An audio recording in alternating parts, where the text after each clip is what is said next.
Brian likes to thank me for attending this meeting, but I must say that it is just a privilege to come back home. I'm from the community, from Idaho Falls. I met and married my wife in Idaho Falls, raised my 4 children in Idaho Falls when I served at the city of Idaho Falls for 20 years before moving to Portland to work for the Bonneville Power Administration. So this is a real bonus for me, having an opportunity to come here and see many family and friends and celebrate with you your 75th anniversary as a cooperative. It's a remarkable accomplishment and achievement, something that the board, Brian, and all of you should be incredibly proud of.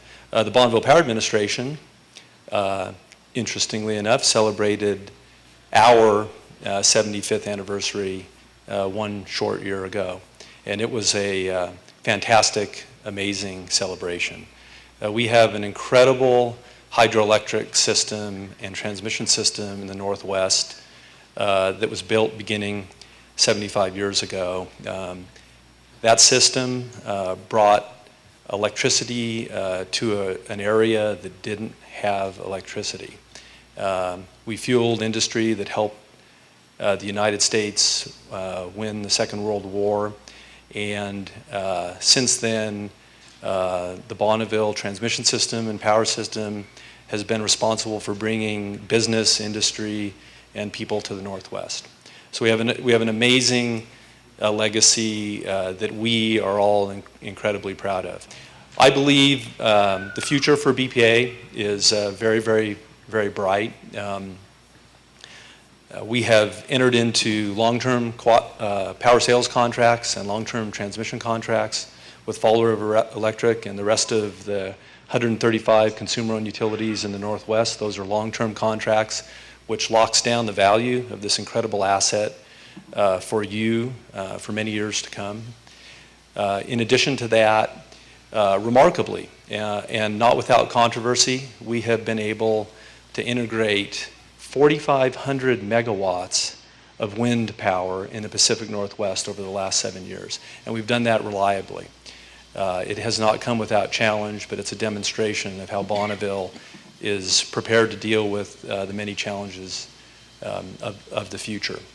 We have also had incredible success in preserving and restoring fish runs in the Pacific Northwest. As you probably know, a big part of our costs, about 30% of the power bill that you pay, is attributed to our fish and wildlife efforts. And in recent years, we have been able to meet all of our targets associated with the survival of juvenile fish that pass through the federal hydroelectric system. So things are good at Bonneville, and we really believe that the future is bright for us and for all of you.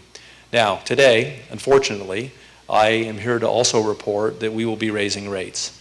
Brian knows this, the board of directors knows this. We have been working with all of our customers and constituents for about 18 months now to evaluate the drivers that exist that are pushing our transmission and power rates up.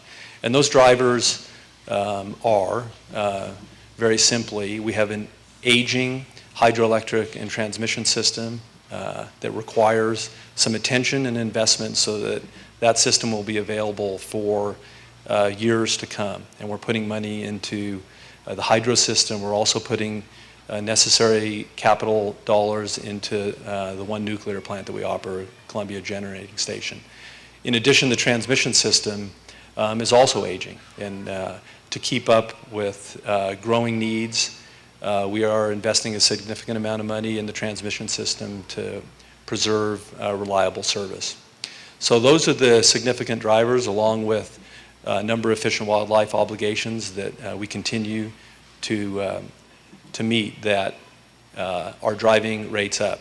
A short year ago, we were expecting power rates to climb between 12 and 21%. We were fearful that transmission rates could climb as high as 17%. Today, we're happier to report that power rates are forecast to increase by under 10%, 9.6%, and transmission rates, which is a smaller component of the Bonneville service provided to you, are projected to increase by about 12%. So we'll make final decisions on those rate proceedings in the near future. We fully understand that the impacts of what Bonneville does, and in particular the impacts of raising rates, has a dramatic effect on your livelihood and on the members of this cooperative. So I assure you that we are doing everything we can to keep our rates as low as we can, consistent with sound business principles. Nevertheless, we do believe that it's necessary to increase rates. Those rates will be effective on October 1st, this upcoming October 1st. So once again, I just wanted to express my appreciation for having the opportunity to address this membership, and happy 75th anniversary.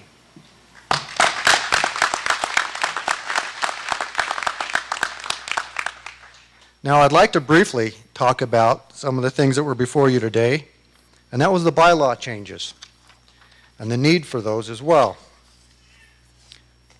Now some of the need for those changes was to be able to empower and involve more of you. We recognize as a board that times have changed, and now and into the future for years to come. Let us define who you are. We talk about you. Who are you? Well, you are customers of Fall River Electric. You are members of Fall River Electric. And yes, you are also owners of Fall River Electric. That defines who we are. And like your board of directors, the Fall River staff, and all the employees, we also fit into those same categories, excuse me.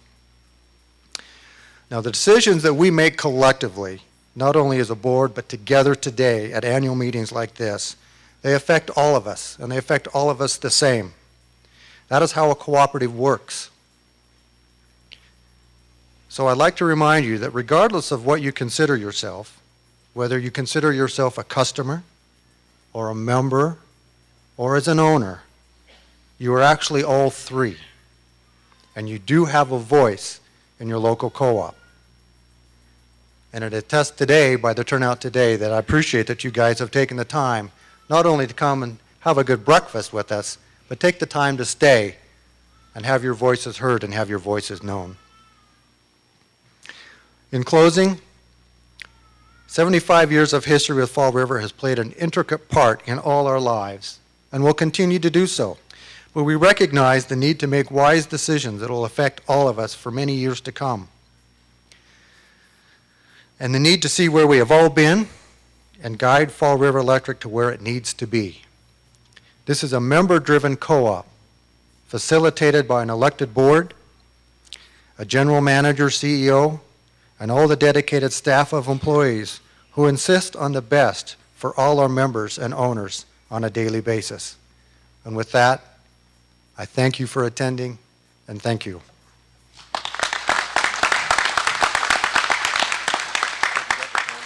In your board or in your member packets, I won't go through the whole list, but in your member packet is a 2-page list. It's on front and back, and it talks about all the accomplishments. We recognize that it's you that pay our wages. That once a year at this annual meeting of the members, we're accountable to you. That we get to see you and talk with you face to face. That our neighbors and friends are going to be here, and that we're responsible for the things that you expect us to accomplish. There are just a few items that I wanted to just highlight, though. First of all was the installation of the AMI meters and fiber optics. I'll talk about that at the end because that's a building block for the future. We invested $3.5 million in electric facilities, and the Helping Hands program's already been talked about. As you can see, there's been critical help to 62 households. We have almost 1,500 members participating in that. We'd love a few more. There always seems to be needs, people that are struggling with accidents or misfortunes in their lives that need just a little help to get over the hump. Fall River Propane. Today you had the fill your cylinder opportunity, and it seems to get bigger and bigger as the word spreads, but they had a successful year. I did want to point out that in a recessionary period, tough times, that the propane company increased its number of customers by 10%. That's unheard of. There's not many companies that grew that quick, that well last year, and propane did that. They also paid back the electric company $279,000, which helps reduce our energy costs. We talked a lot about My Meter last year, introduced it, but I would encourage members to participate and go look at My Meter. You can look at your energy usage, and that very bottom point there is that those who know use wisely. And studies have shown, various studies throughout the United States, that if people will just know how much power they're using through behavioral changes, they'll save 2 to 6% of their power costs. So it's a great tool. It's free. It's accessible via the internet, and it allows you to set goals for conservation. You can set minimum max targets. It can text you. It can email you and let you know what's going on. It's a great tool, and we hope members will use that. It's a great benefit. The AMI meters and fiber are some of the biggest building blocks, foundational blocks that we have for the future. And the reason for that is, as we've put in these AMI meters, as we think about our history in 1938, when a group of members came together, they weren't served by the big IOUs. The IOUs were serving the big cities and towns. They didn't think the rural communities, it was cost effective to take power out to them. There were very few people. They didn't even know that farmers and ranchers could pay their power bill, so they weren't willing to do that. Well, we had some mavericks. They got together, they created this cooperative, and they took the power into their own hands. They wanted to have control of their destiny in the future, and they did so. We think the future is similar to that, in that we want to give you the power. And this is AMI and fiber optics helps us do that. My Meter, as we talked about, gives you the information you need to actively manage your own energy use. We hope you use that because it's a great tool. We estimated how much cost savings we would get by putting in these AMI meters, and to our great surprise, those estimates were very conservative. We're seeing the actual benefit of those savings coming about, and they're exceeding our expectations. We've reduced line loss. Linemen now can, when we have an outage, they can identify pretty closely where the outage is. Once an outage is restored, they can ping meters from the field and make sure all the meters are on, or have power, or energized. If they're not, they're right out there. They can take care of it right then. There's a great time savings there. We used to have reports of outages. We'd go out and it was just a fuse that was blown, or a breaker that needed to be flipped. And so a whole crew went out to flip a breaker. Now we can check a meter and make sure that there's energy out there. If there's power to the meter, we can walk people through the process to go through their breaker, and it saves a lot of time and energy. Those that are interested in distributed generation, they can look at output from solar and wind and determine whether that's something they're interested in doing in their own home. We also have the electronic payments and statements. You can pay your bill online. And out on our website also contains our conservation programs to help you conserve energy. All of this is done to put the power in your hands, in our members' hands, and help you with managing your energy use. We're here, we're your servants, and what I would say is I am grateful for the boards that have been before, and the management and staff that have been here. As I kind of look over the history of Fall River Rural Electric, you've had good stewards in place taking care of the facilities and this company that you own. It feels like a family to us, and I wonder if those that created Fall River Electric Cooperative, I think they would. I think they'd be proud of what's transpired. I wonder if 75 years ago they realized how big this would become.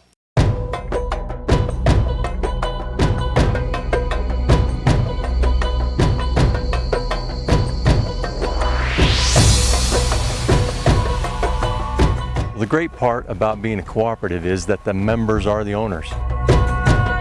We know who we're accountable to. We are more in control of the prices and feel like we have some ownership in what's going on. I'm proud that that's where my energy is coming from. They keep the power going. Probably Fall River Electric has done more for this country than anyone has. All those ranchers, farmers, those business owners have families, and those families are raised in this beautiful area. We take care of all the power.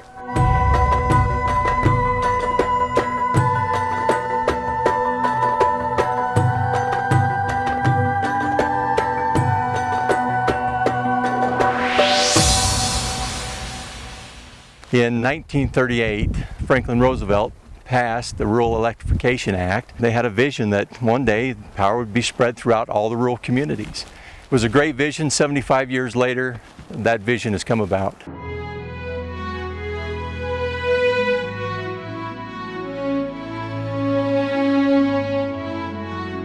Back then it was much more difficult. They didn't have the equipment and machinery that we have today. They had to do it by hand. I helped dig some of the holes along there, making about 4 feet deep. Took quite a while to dig gravelly ground. I don't know how long it took. They furnished me a shovel, big long-handled shovel like a scoop. Slowly they built the cooperative, and it's been a great success. The power has really changed our life. When I was little, we didn't have any power hardly. I all had oil, coal oil, lights. We had cold milk, and of course we kept our milk cool in a stream of water. The little white house, when we first lived there, you know, I can remember my mother talking, and she would sooner go without the lights, but she wanted water in the house. That was a big deal. Because, you know, before we had to pump it out of the hand pump, out of the cistern, and bring it in the house in a bucket and drink out of a dipper. I know my mom, she'd really get a kick out of reaching up and turning the lights on like that, you know. Well, it made life a lot easier. Got a washing machine, you didn't have to scrub on the board, and a washing machine, iron. I remember that Dad and Mother and all the younger kids went to church, and when we came home, why, there was a lot of cars in the yard, and the old wood-burning kitchen range had been moved out, and there was an electric stove in the fridge. It was wonderful to have lights and electricity, and it was an exciting time. The great part about it is we've had a great history. It's been monumental, but we've got a great future coming forward too. Happy birthday to you. Happy birthday to you. Happy birthday, dear Tyler. Happy birthday to you. Today is my son's 5th birthday. Just imagine when you have 4 or 5 young 5-year-olds running around, there's no shortage of chaos. From my kitchen window, I get to look at the Grand Teton every day. It's a mountain that I've climbed and a range that I spend a lot of time in. I live here because there's an amazing quality of life, and we're able to enjoy a beautiful place in a rural setting.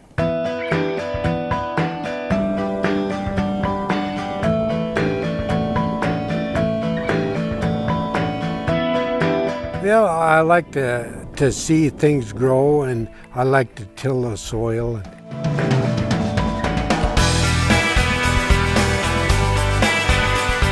You wouldn't be farming as much as you are right now if we didn't have the power.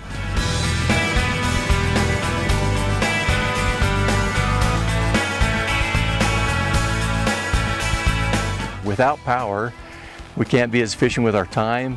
All of the little things that we take for granted now, it's certainly has had a huge impact in the area, and members can actively manage their own energy use. No longer do they have to wait till the bill at the end of the month to say, oh, how much power? I use that much power?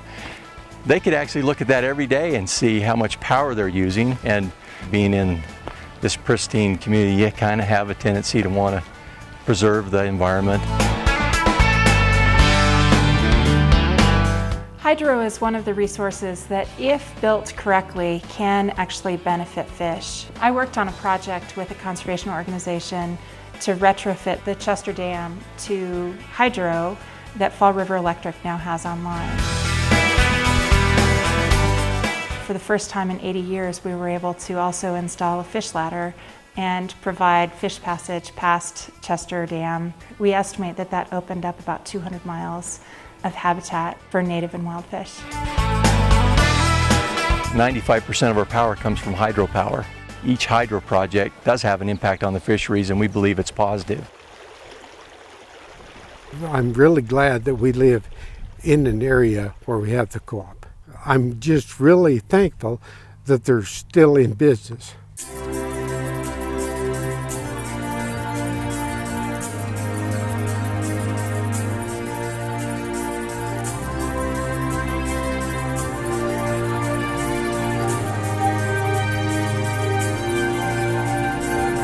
Power is quality of life.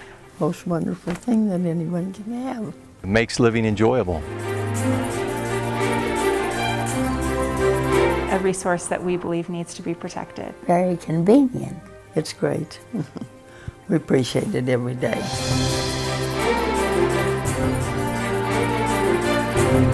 Power really is a good quality of life.